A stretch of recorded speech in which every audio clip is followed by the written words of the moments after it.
கலவர பூமியாக மாறிய வங்காளதேசத்தில் இந்துக்கள் உள்ளிட்ட சிறுபான்மையினர் மீது நடத்தப்படும் வன்முறை சம்பவங்களை மலேசியா ஏன் இன்னும் கண்டிக்கவில்லை என பேராசிரியர் டாக்டர் பி ராமசாமி கேள்வி எழுப்பியுள்ளார்.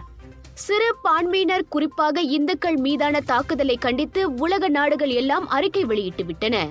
ஆனால் பிரதமர் டத்தோஸ்ரீ அன்வார் இப்ராஹிம் இன்னும் அவ்வாறு செய்யாமல் இருப்பது ஏமாற்றம் அளிப்பதாக உரிமை கட்சியின் இடைக்கால தலைவருமான அவர் கூறினார்.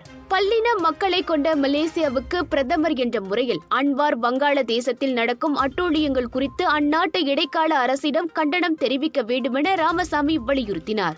இடைக்கால அரசின் தலைவராக முகமது யூனூஸ் பதவி ஏற்றதற்கு வாழ்த்து தெரிவித்த அன்வாருக்கு அங்கு நடக்கும் அநியாயம் குறித்தும் கவலை தெரிவிக்கவும் உரிமையுண்டு என்றார் அவர். இவ்வேளையில் வங்காளதேச கலவரங்கள் குறித்து டிஏபி மற்றும் PKR கட்சி தலைவர்களும் அமைதி காப்பதை ராமசாமி சாடினார். காலங்காலமாக மனித உரிமைக்கு ஆதரவாக நிற்பவர்கள் என தங்களை காட்டிக் கொண்டவர்களுக்கு தற்போது வங்காளதேசத்தில் நடக்கும் தாக்குதல்கள் கண்களுக்கு தெரியவில்லையா என டிஏபி முன்னாள் தலைவருமான அவர் காட்டமாக கேட்டார். முஸ்லிம் நாடான வங்காளதேசத்தில் அண்மைய அரசியல் கலவரங்களை அடுத்து இந்துக்கள் உள்ளிட்ட சிறுபான்மையினர் மீதும் வன்முறை தாக்குதல்கள் நடைபெற்று வருகின்றன. இந்துக்களின் வழிபாட்டு தலங்கள், வீடுகள், வணிக தலங்கள் உள்ளிட்டவையும் வன்முறைகளால் குறிவைக்கப்பட்டுள்ளன.